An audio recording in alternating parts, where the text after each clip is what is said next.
to Long Lost Friends. I'm Elizabeth Eve King. And I'm Andrea Goyan.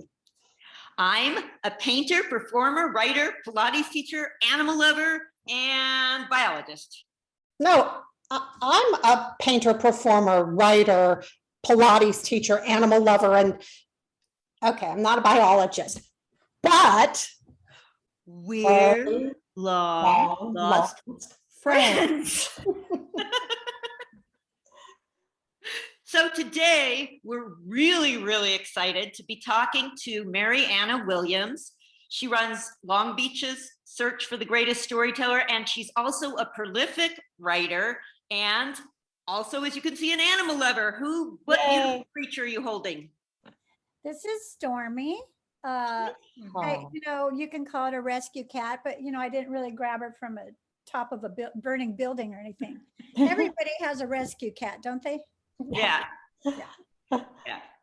I know. My husband's always saying, "What? You got it from a killer and you took it home?" Yeah.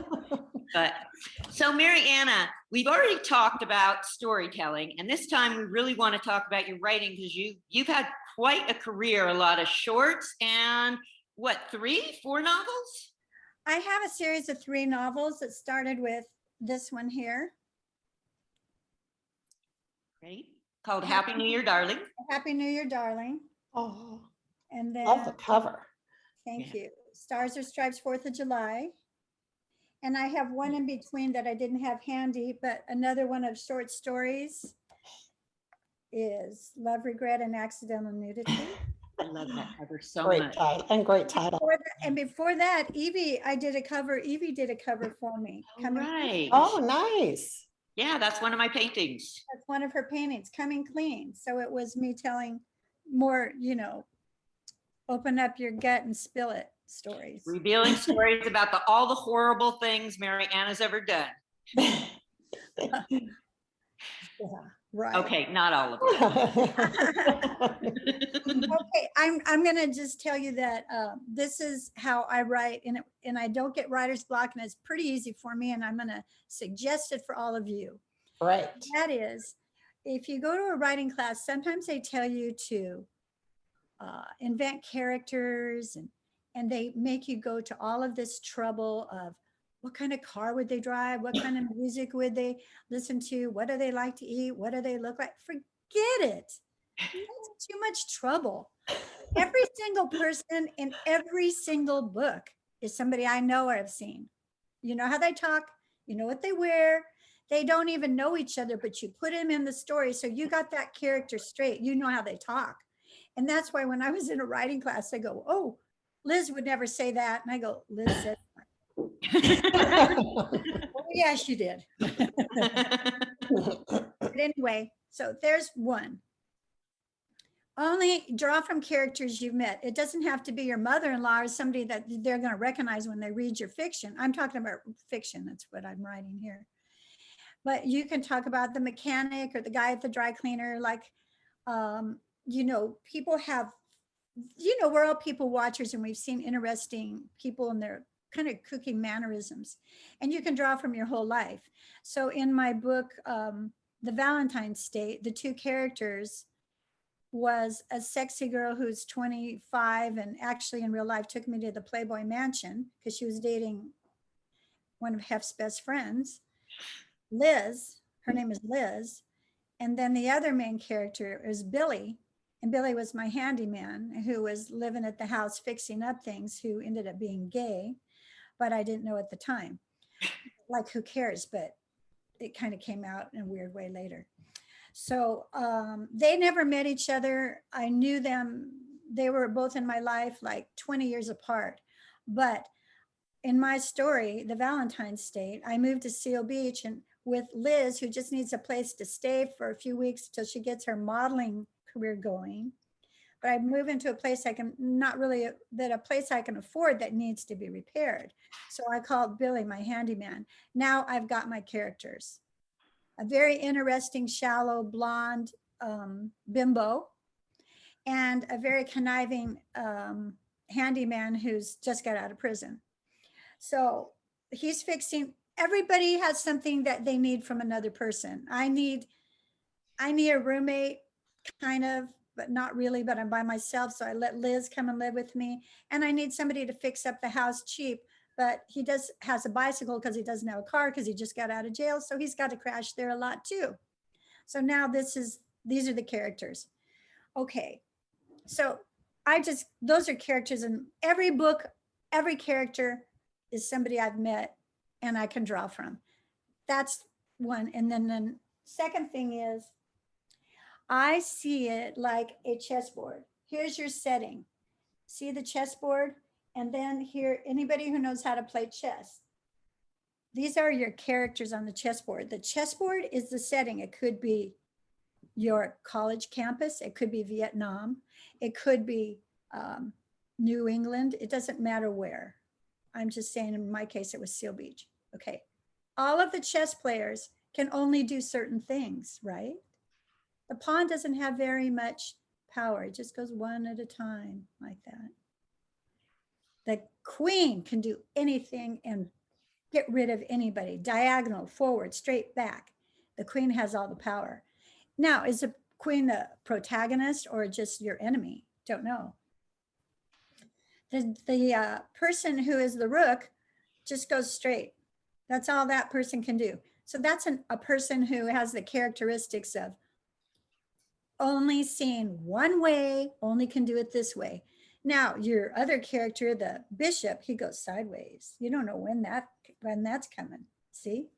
So all of your characters have characteristics that make it difficult to move around. And there's your cast of characters. You've got your setting, which is like a chessboard. Everybody can only do what they can do. You can't convince your drug addict sister, for example, to do what you want. They'll only do a little at a time, like a pawn, a little at a time, little at a time. But her boyfriend is going to go straight across, like over 2 and over 1, like a horse. See what I mean? Everybody has their limitations and you got to work within that. That's so interesting. I've never heard it talked about like that. I really love that. And that's a really good thing because there are people do have their limitations. So Right. that's a great way to look at it, actually. Yeah. I made it up. Well, Nobody good on you. told me that either. But you know what? Everybody in real life is like that. There is people that you know that, like you girls, Andrea and Evie, can do a lot of things. You can go sideways. You can go forward. You're artistic. You're writer. You can do a lot of things. But you might be married to somebody who just plods along. Or your brother might be like a little bit of a conniver that's always trying to get to you, over 2 and over 1, over 2 and over 1. You got to watch it. It's always coming. So these are the people that we're living with that are difficult. And those are the people where your conflict is, your conflict lies. And again, just like any good story, you do the setting real quick, you do the conflict pretty quick, and then the rest is your imagination about everything that can go wrong, everything that does go wrong. Then you have the solution and then the resolution, which might even be wrapped up in a couple sentences like, and that's because I never wear shorts in Chinatown. You know? No, that's a crazy one. I'm being funny about it now, but you know, the solution is you can't tell a book by its cover. You know, this guy looks really handsome and he looks really rich. And really what's going on is he's the caretaker of that mansion. Right. Which was actually what was going on in the book that I'm actually describing is called The Valentines State. No, the book about the caretakers being in charge, the caretakers and the mansion is this book, Stars or Stripes, 4th of July. It's won some awards.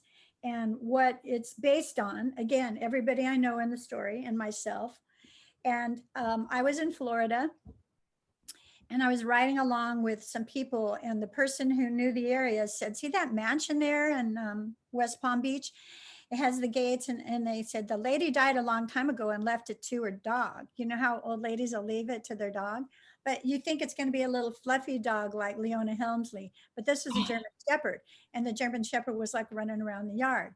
And I said, that German Shepherd's never dying because the caretaker's living there taking care of it, right? So that German Shepherd can be replaced as many times as he wants. He's sitting on a good deal.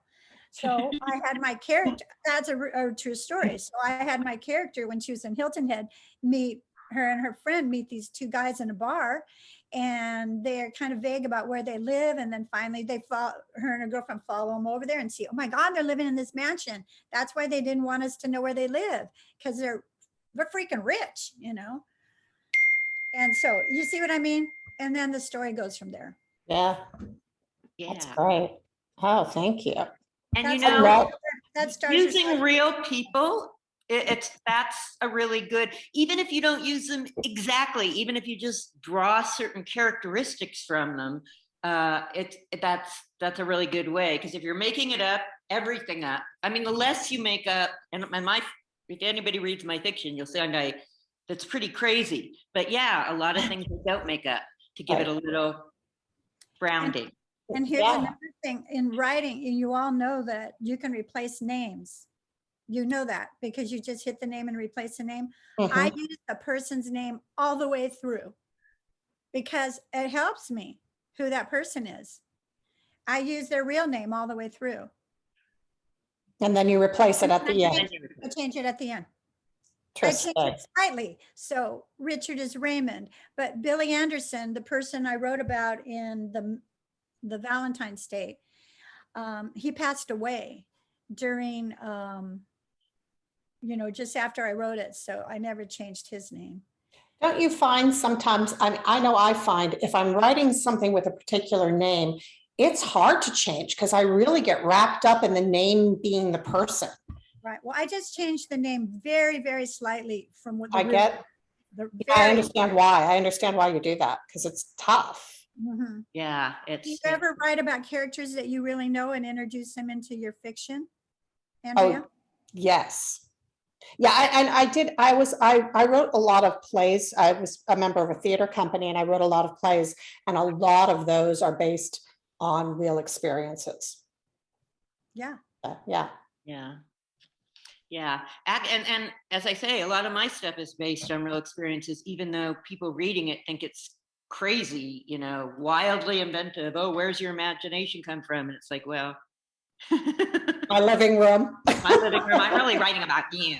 So Yeah. Mariana, I have one quick question maybe before we wrap up, which is, if you could give your younger self one piece of advice, what would it be?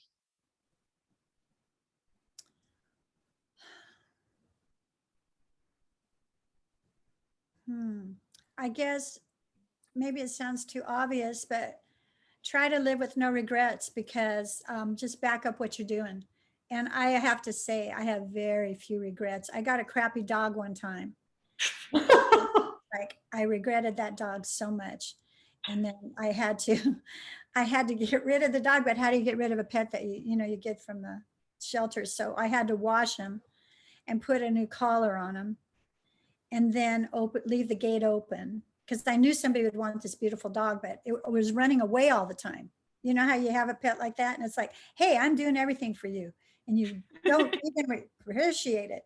I come home and the phone machine would have, oh, we picked up your dog at this Farquhar Street. Oh, a few minutes later, oh, we picked up your dog over on Reagan Avenue. Oh, we picked up your dog. And I'm like, just buzz past to the last one and go pick up the dog and bring him home. That kept happening. So this last time I go, I'm washing the dog.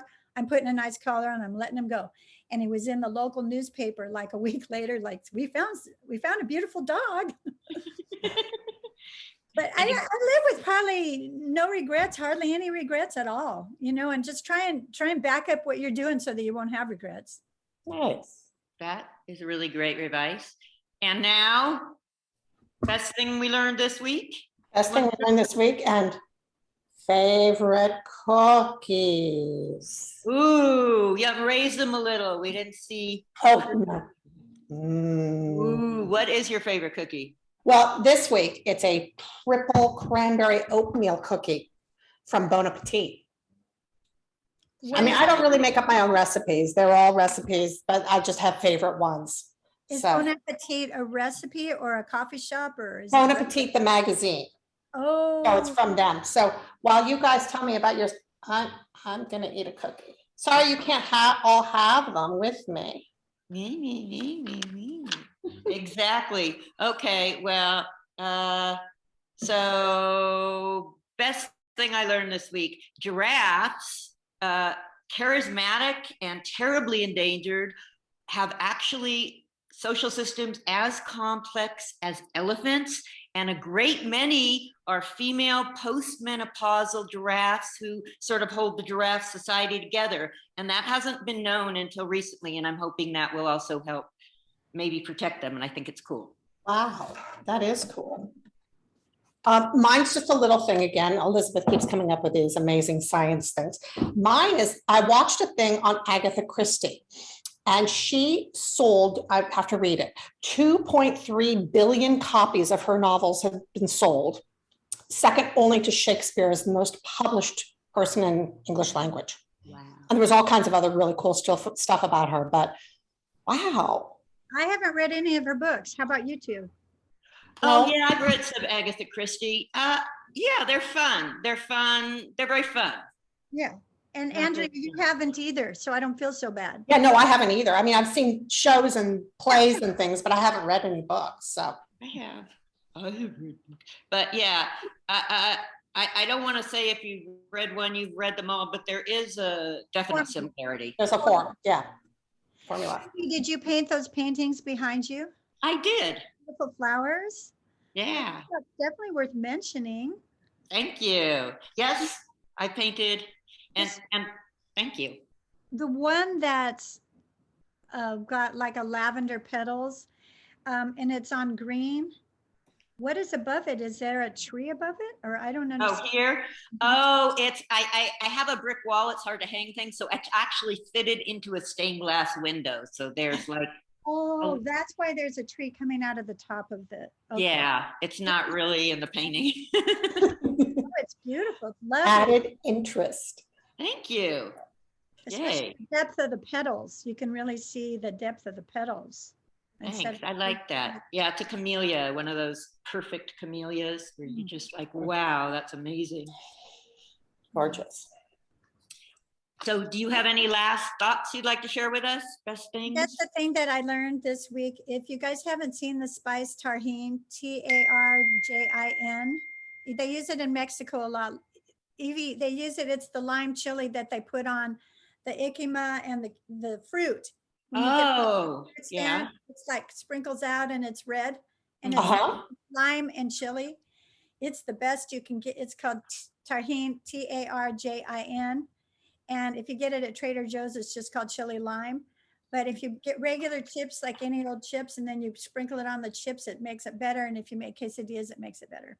Oh, yum. That's what I learned. Delicious. Love that. Great. Actually, we should just have a cooking tips with Mariana. She's really Oh, okay. We should come back and do that. Andrea's pretty good at it too. We'll come back. We'll share cooking tips. cookies tips. Cookies tips. Great. Thank you so inviting- much. Thank you. for inviting me. I hope that you're all inspired to write, and you can just start with short stories if you don't want to write a novel, but at least you know how to come a setting and the characters and then go with it. It's been lovely. Lovely. That's a really, really great thing. And just do a true story to start, as Mariana says, and then, you know. It's all in the telling.